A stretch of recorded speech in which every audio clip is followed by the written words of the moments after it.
Graça e paz aos meus irmãos do grupo Adventistas do Sétimo Dia, corrente de oração, unidos em oração e de todos os lugares que nos ouvem. Bendito seja Deus por mais uma oportunidade de estudarmos a sua palavra.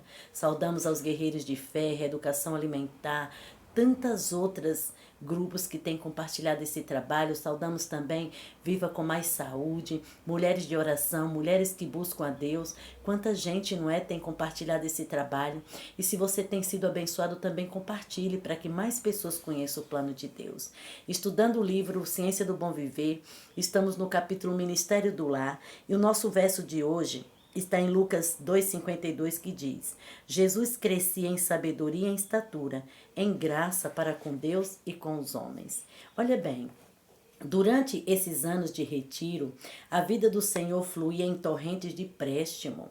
Seus desprendimentos e tolerância, seu valor de fidelidade, sua resistência à tentação, sua nunca destemida paz e sua doce alegria eram um contínuo estímulo. Trazia ao lar um ambiente puro e doce, e sua vida foi qual um fermento vivo entre os elementos da sociedade.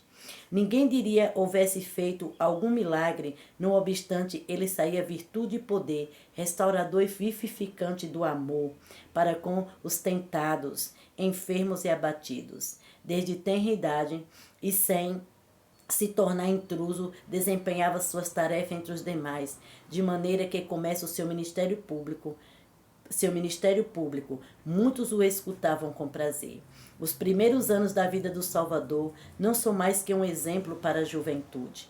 Queridos, isso aqui é uma repreensão direta para nós. Jesus é o nosso exemplo. Ele foi fiel enquanto criança, ele foi fiel enquanto jovem, não é? E hoje nós encontramos uma demanda de pessoas dizendo que os jovens não podem entender. Queridos, Jesus é o nosso exemplo em tudo. E aqui diz, uma lição uma lição e deveria ser um estímulo para todo o pai. O círculo dos deveres para com a família, os vizinhos é o primeiro campo de ação para os que se querem empenhar na obra do levantamento moral de seus semelhantes. Não há um campo de ação mais importante do que foi designado aos fundadores e protetores do lar.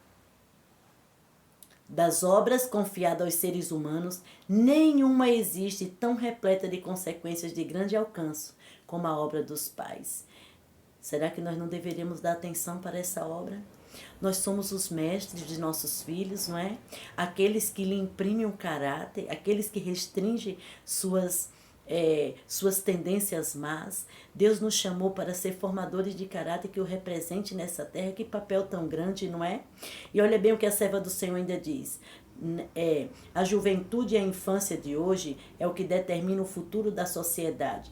E o que esses jovens e essas crianças são de ser depende do lar. Você entende a seriedade?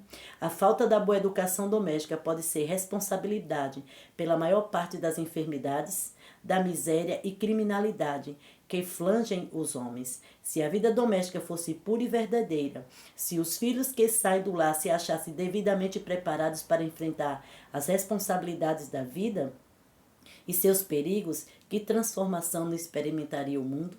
Não é verdade? Vamos orar para que Deus nos dê poder.